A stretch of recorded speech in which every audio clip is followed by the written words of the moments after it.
So that the Song of Amergeen is well known as I am a hawk on a cliff, a bull of 7 combats, a tall green plant, and so on. He was the archetypal poet, king of Ireland, you know, supposedly up from Spain and so on, with good historical credentials, sort of, you know. But this is a full translation of the ancient Irish poem. You see that he puts the poem Guitar and Furry, the wind over sea, Cathach, Mabel and Dearest and Hintra Cahishuk, who but I am both the oak and the lightning bolt that strikes it, and so on. Now, Bridget has a peculiar relationship with these male gods, because that's what these are, you know, they're male gods. But then the female always takes precedent in Ireland. Ireland is a woman, you see. And you get Bridget, for instance, that was incredibly interesting because she has gone through many transformations. She obviously was the triple goddess at one stage herself, Virgin, Mother and Hag, all three together. Because when the Daija Moore, another big macho daddy god, came rushing in and married off the women goddesses, he took Bridget for his 3 daughters. Bridget, and Bridget. Gods do things like that. It's slightly peculiar. They're not bound by the same exact rules as we are. But there's... Bridget isn't here at the moment, but you've already seen Bridget, so you have the local 3 faces of the woman are Finiver, Maeve, and Garavogue. Now our river is called Garavogue, the rough, sinister one. Maeve, the powerful queen, she who maddens, and Finiver, Guinevere, Jennifer, the young woman. She makes a boy into a man, she makes a man into a king, she makes him dead. You don't get to be immortal until you croak, you see. That's Make a it. big fuss now about women killing off men in these movies in America, you know. But they don't seem to notice when Rambo shoots 14 fellas, you see, 1, 2, 3. But it's horrible when women do it. And this always upsets the Sassenach. Sassenach is the name for Saxon. And I don't just mean it as an insulting term for an Englishman, you know. It's the Western Anglo-Saxon sort of Roman or Judaic Teutonic grouping. You know what I'm talking about, this type of person. They always get a fright when women's power becomes evident, you know. You know, it All men do. Yeah, well, not all men do. Not all men Yeah, they do. It's a thing that's that's a beautiful one. it's a thing that shows up every so often, and it's very obvious. Do you like to work with different types of wood? Yeah, I love to have as many woods as I can. At the moment now I have a lot of oak. Okay. But I'll get around to getting some sycamore and beech and so on. This is ash. Now here you have Colleen. Colleen is girl. Yeah. Cailleach, barren woman, you know. And here in Ireland, you didn't have this fear of the witch thing. The barren woman is highly respected as a woman who has given birth, you know. So you have Colleen and Cailleach, Grania, beautiful, Granach, ugly. Because she gave birth? Not really. It doesn't really mean what it seems to mean in English. Now, here's this is summer and winter, and the 2 heroes, the winter wolf and the summer boar, kill each other, turn and turn about, to turn the year, for the favours of the woman. Sure. To usher in something. Would the old woman or be winter and young woman spring? Usually. The Cailleach, the hag. Now this is a typical example of pre-Celtic ideas. You have male and female interwoven. Now you cannot have the female furrow without the male mound. You cannot have the male mound unless the female furrow forms. So that's a pretty straightforward, unverbal statement. You know, male, female, good and evil, up and down, back and forth, summer, winter, you and me, them and us.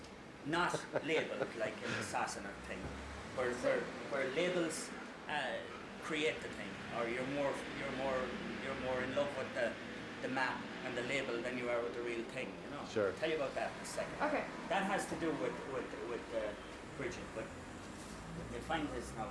Macha means mare, female horse.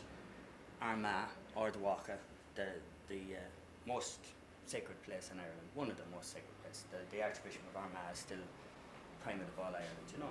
But In ancient times, Macha the mare was the woman of the north. And I have her here as Nightmare. Now, of course, Nightmare immediately is frightening for the Sure. Anglo-Saxon. But all it is Nightmare, dark horse. Okay. And here's her waking side and her human side. And then as the pony, the horse goddess, she carries the hero, or the heroine, into the world of dreams. And in here you find opposites that are not quite as opposite as they seem to be. Wolf and boar, winter wolf, summer boar, just two sides of the one year. Knife in the water, sharpness and softness, the spear and the smoke, also interacting, but not quite as opposite as they seem. This is the easiest one, the best one. The dreamer is awake. Now, of course, the Celtic dreamer is awake, whereas the Sassenach dreamer is flat asleep. He's zonked out, he's unconscious. Rip Van Winkle. So you see, the dreamer must be awake to experience the unconscious. Pigs can see the wind. The dreamer and the poet and the artist sees the subconscious and reveals it to other people. And these other people aren't always dummy skins that can't see the unconscious themselves. They're other poets too. Mm-hmm. And everybody has a poetic streak. Everybody has a subconscious. The trouble with the Sassenachs is they're afraid of it. And they don't want to know about it. I see. Their female side, the creative side. That there's two kinds of power. I've got a bigger six-shooter than you. Give me all your money. And the other power, which is creative power and generative power, which doesn't destroy. It creates, even though it does destroy, of course, because you're talking double talk all the time. You have to, when you're born, you have to die. It's one of those things. But anyway, here comes Owl to guide the hero through the labyrinth, which is male and female, day and night, good and evil, up and down, back and forth, chaos, cosmos, so on. But the most important thing about this one now is it's quite similar to the, if I remember it rightly, to the Bridget that you saw. She was one-eyed, and so on. But only superficially. They're quite different. I had a Cherokee medicine woman in. Oh, I bet you had a ball. Yeah. She recognized her as Dream Pony. Now, she uses Dream Pony, quite recognizable, as her guide, her steed into the underworld. But she wasn't the slightest bit interested in it. She was just interested in the fact that she recognized it. Sure. Who she wanted to get in was Oisin. Oisin, yeah. Oisin has ridden into the nightmare, with the nightmare into the other world. His nightmare's name was, his dream pony's name was Niamh. She was his fairy lover, if you like, the woman of the she, the banshee. Yeah. And banshee is another frightening thing. Sure. They frighten themselves with it. It's not frightening. It doesn't frighten any West of Ireland fellas. Right. It just means woman of the other world. Sure, sure. The ancestress spirit, if you like. Now, Oisin rode off to Tirnanog on this banshee fairy horse. In his case, it was called Niamh. He was gone for 300 years. Okay. Still a young man. Tirnanog means land of youth. So he was still a young, powerful, filly, poet, seer, bard. And he decided he got a bit homesick and he decided to come back. And Niamh tried to dissuade him. She told him not to get down off the horse and so on. So he came back, and of course the inevitable happened. He realised, as time went on, he rode around Ireland, everything had changed. There was these little guys muttering Latin and ringing bells, you see, Christian saints, and little men grubbing in the fields, and no great hunt. The great hunt was over. But eventually, anyway, what happened here was he reached down from the horse. There are various versions of this, but the Sligo one, I think, is very potent. He reached down from the horse just as he was ready to ride back to Tirnanog. He lifted the great rock, and on the rock he read his fate. He had picked up his own tombstone. Ooh. See? Now, Scrooge saw his own tombstone, the ghost of Christmas. Sure. But of course he was only a Sassenach, he couldn't read it, you see. Right. But Yeah. Oisin was a filly. Filly is our word for poet, but the older meaning of it is simply seer. I see. Seer. Now he couldn't unsee what he had seen, so he fell 300 years old from the horse and couldn't get back to Tirnanog, and he met St. Patrick. And if you want to be cynical, it's just a literary trick in order to have Patrick and Oisin meet and discuss religion, you see. They had theological arguments, ogle of the Shanor, which was more like fist fights, Right. So, He's interesting. yeah, all of these characters are as deep as you can make them. Sure. How do you, as a child, did you grow up with these stories around Well, most you? Irish people do, you know, but would have various reactions to them. A lot of Catholic, Christian Irish would have a certain amount of nervousness in that these things don't blend in with Christianity. Now, it's all right if you see everything finished before Patrick came, and now we have a different. Right. Now, that didn't suit me, and it still doesn't suit me, and in fact, it's not the way things happened, because history, of course, is punk, and you can choose your own history. Sure. Apparently what happened was, or what I choose to think happened was, we had Christianity before Patrick. Now, that's Sure. Roman. Patrick was a Roman Briton. Right, right. You know? He came in here. We had Christianity before he admits that. Patrick admits that Sure. in his writings. We had Christianity long before that. We had our own form of Christianity. And Would you after- say, I mean, I've read maybe a couple of 100 years, but, or were you thinking earlier I'm even thinking than of that? no fixed cut-off point. Okay. I'm thinking of 450. Patrick came in. We had Christianity. You couldn't have had it for much more than 200 or 300 years. Right, But right. well, in other words, it didn't just suddenly we've Christianity. Sure. The Druids are out. Right.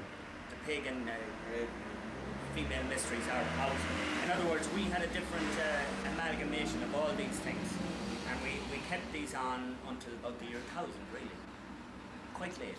Uh-huh. And these were our own form of an amalgamation of Sure. the old female trinity, Right, Virgin Mother Hag, right. the new Buddhic things, the Mithraic, right, and then the Christian. I've heard where again, getting back to the Liberator, the papal Yes, yeah. document that allowed Henry Oh, yes. Henry to come in, that part of that was due Oh, to, it said the church in Ireland, even though it was Christian, had not had communication with Rome for like 600 years. Oh yeah, that wasn't necessarily all our fault, because of course, St. Column, pick up any of them, that's what they're for really, for handling. Columkill spread Christianity from Iona into Sure, Europe, right. 550, Right, and that right. went on until 750, 800, and then Rome, the resurgence of the Holy Roman Empire and so on, and eventually they suppressed the Celtic Church. There were Sure. several attempts to suppress the Celtic Sure. Church. The first was with St. Patrick, Right. the second was with when the Ogilvy was written, the 700, 650, the Synod of Whitby, and both of them were semi-successful, and then eventually the two Norman invasions, Sure. now mind you, because of course England was a stronghold of the Celtic Church. You know, Right. when I talk about Sassanids, I'm only being humorous, because of course, yeah, I'm not being racist about the thing at Right, all. right. The Celts were warrior loonies, you know, Mm-hmm. who caused a lot of trouble, no more than the Vikings. Right. Ordinary people, the people who were under the surface all the time, are far more important than these war gods. Uh-huh. You know? And you're familiar with war gods. This as one's so, right? I'm afraid it is, yeah. It's gone to Swiss Guard. In fact, it's sold 3 times over. I had to do another one for her You friend when they come back, and a third one. It's one of those. It's complicated. You kind of like it. It is, but Busy. it follows on. It follows on. The angles and the corners are used only because they're there. You know, I'm not sticking in things. This sort of like, this reminds me a little bit what that other fella had, because the corners. Yeah. And the three faces, one of the corners. 3 faces. Yeah, those were I remember interesting. it. The 3 faces. And it had the fish on it, and the heron. Salmon, heron, and the owl. yeah. The tree. What I did with Bridget was constant emphasis on the Trinity. Earth, air, and water. The 3 faces, youth, middle age, doomed, and so on. You know. But of course, there's the 3 faces again. There are 4 faces On the here. corners, So, yeah. this is Bridget's father. Now we call him. He's generally known as Dag the Moor. Here you have summer, autumn, winter, spring. Lou, Ogma, Dag the Moor, and Gubon. Now, what you have here is little gods, little corners of the year. This is the Godhead, Crom, the great dragon. That's here again, male and female. But these are little gods that come and go. Lou, not that little. Lugo Dunham, London was named after him. Ogma gave his name to the Ogham alphabet. Dijah Moore, Big Daddy. when you pronounce it, Digimore, Big Daddy. Now, Big Daddy came stumbling into Ireland, you see, and tried to conquer everybody. And, you see, and he took over Brunabonia, Boan. He married Boan. He had goddesses for wives and less respectable relationships with them. And then he had Bridget, and his 3 daughters, you see. And Bridget looked after his attributes, which he had taken off her in the first place.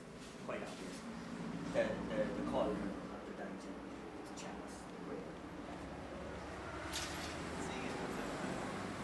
It's Lyons.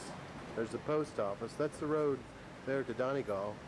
And there's the road to the right. That's where we came in from,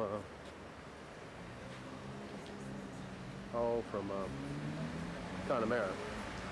But you'd go straight ahead there toward Barton Smith and then turn left up the road.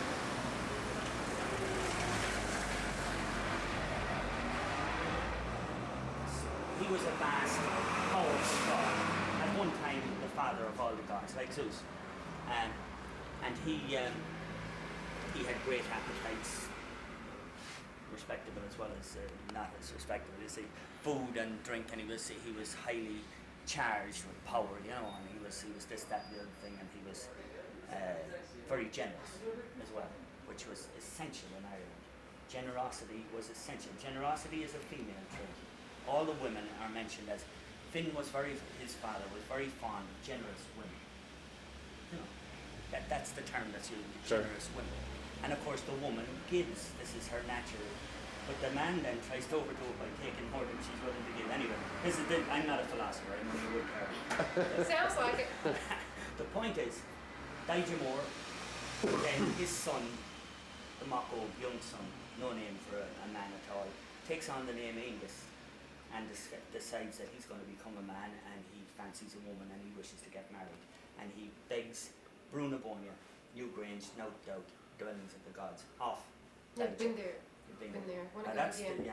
They're the dwellings of the, but there are many of them. I'll give you a little drawing of the places in Sligo to see too. So Digimore is generous. Take it, it's all yours, son. Enjoy yourself. I want it for a day and a night. You see, right? It's all yours. Take it for a day and a night. So Angus wouldn't give it back because under Brehon law, which is what we're talking about, Brehon law, pre-Christian, pre-Sassanid, pre-Viking, pre-Teutonic, whatever you like. All of time consists of days and nights. Therefore, a day and a night contains all of time. Therefore, you're not getting it back. Well, now, what is the let's see, the end of winter, beginning of spring? What's that day? Or the end of spring, beginning of winter? These one further point now before I go into that, because that's interesting what you said. Digimore now becomes, he was a big rumbustious godson.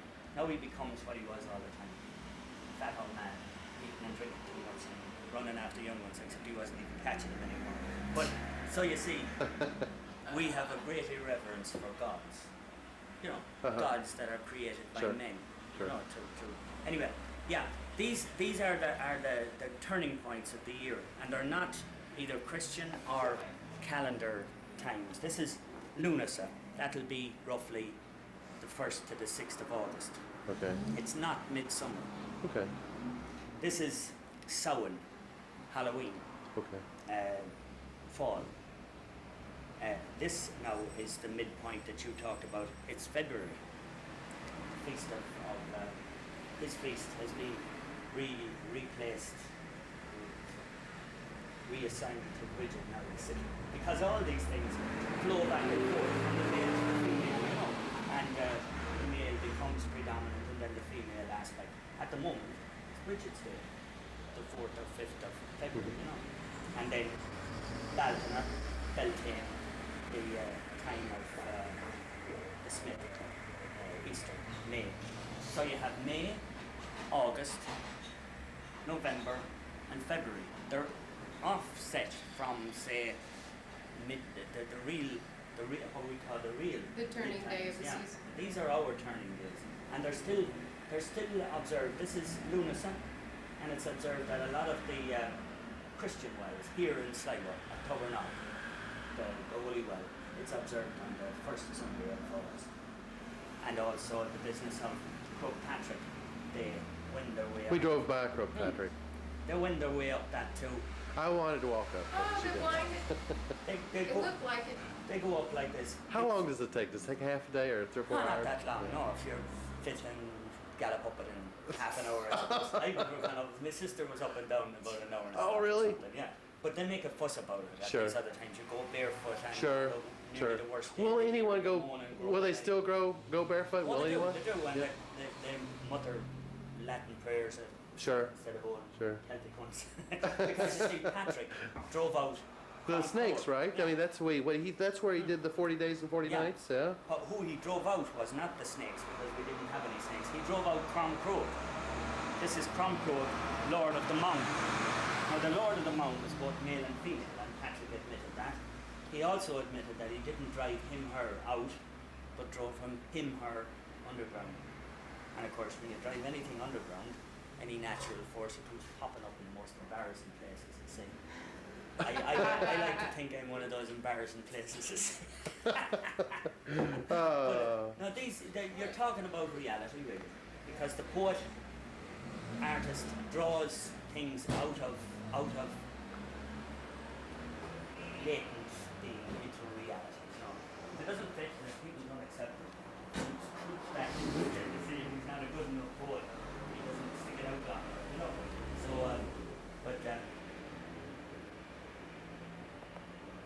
in other words, what you've got is, it doesn't do a poet any good to see the unconscious.